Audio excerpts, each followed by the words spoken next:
Welcome to Vanshi Academy YouTube channel. तो आज मैं अपनी इस वीडियो में आपको बताऊंगी, जैसा कि आप सभी ने थंबनेल भी देख लिया होगा, कि जो DSSB में TGT सोशल साइंस का जो क्वेश्चन पेपर है उसमें क्वेश्चंस कहाँ से पूछे जाते हैं।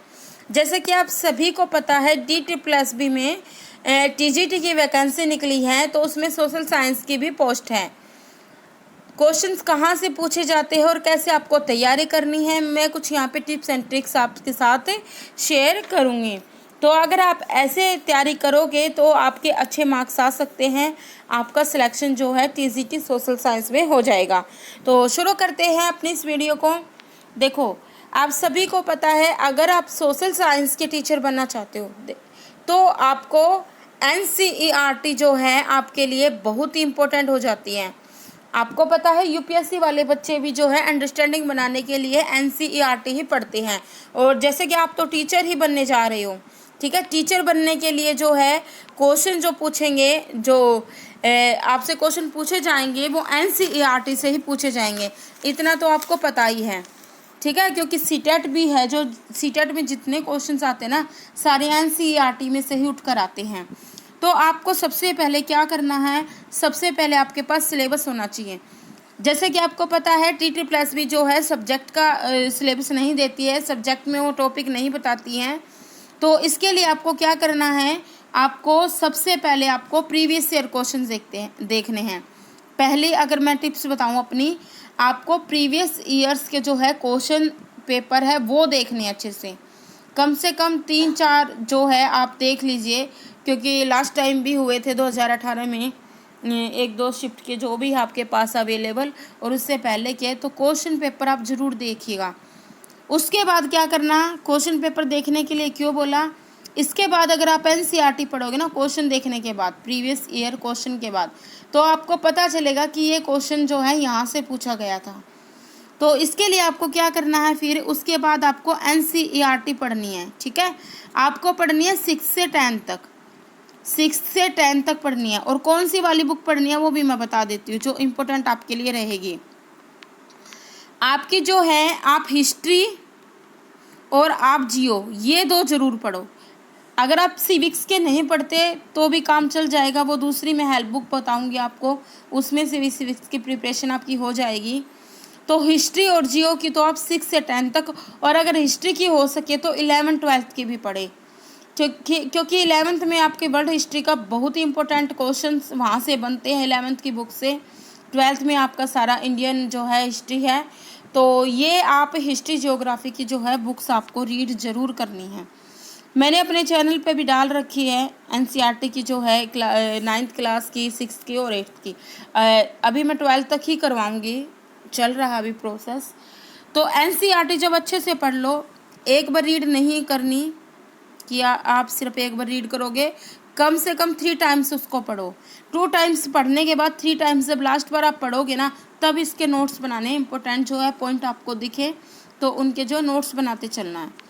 जैसे आपको NCERT पढ़ोगे, जैसे मान लो आप यहाँ पे मुग़ल भी पढ़ोगे, सल्तनत का ही पढ़ोगे। 6th क्लास में आप प्राचीन इतिहास पढ़ते हो, 7th में आप मेडिवल इंडिया जो हिस्ट्री पढ़ोगे, फिर आप 8th में जो मॉडर्न पढ़ोगे, 9th में आपका वर्ल्ड का पार्ट आ जाएगा।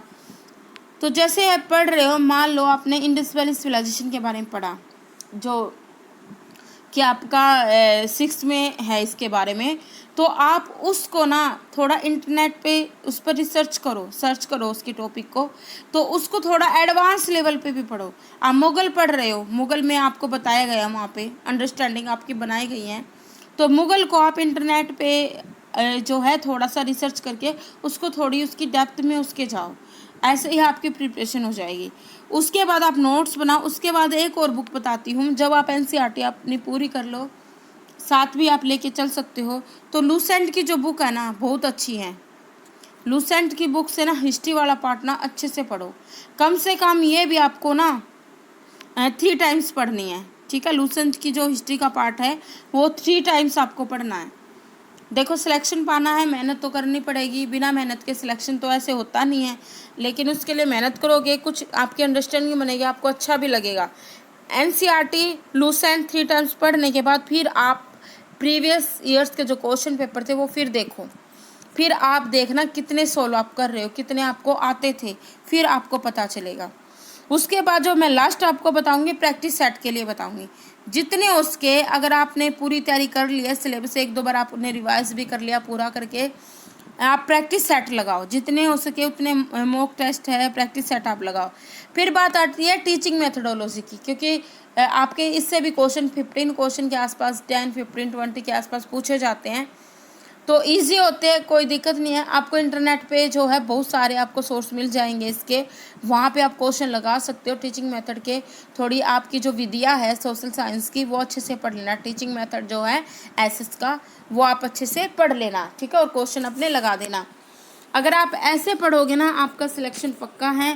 पहले क्या करना, आपको एनसीईआरटी पढ़नी है, आपको 3 टाइम्स पढ़नी है, नोट्स बनाने हैं, लूसेंट आपको पढ़नी है, फिर आपको प्रीवियस क्वेश्चन लगाने हैं, प्रैक्टिस सेट आपको करने हैं, ठीक है। तो ऐसे आपका 100% सिलेक्शन हो जाएगा। अगर आप टीजीटी सोशल साइंस की प्रिपरेशन कर रहे हो, DT+ पीजीटी हिस्ट्री की प्रिपरेशन कर रहे हो, तो आप चैनल को सब्सक्राइब कर लीजिए अगर चैनल पर पहली बार आए हो, क्योंकि आपका ही फ़ायदा होने वाला है। मैं यहाँ पे एनसीईआरटी आपको करवा रही हूँ।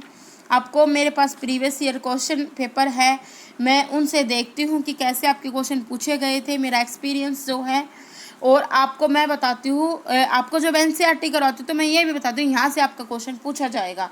तो आप चैनल को सब्सक्राइब कर सकते हो। धन्यवाद स्टूडेंट्स।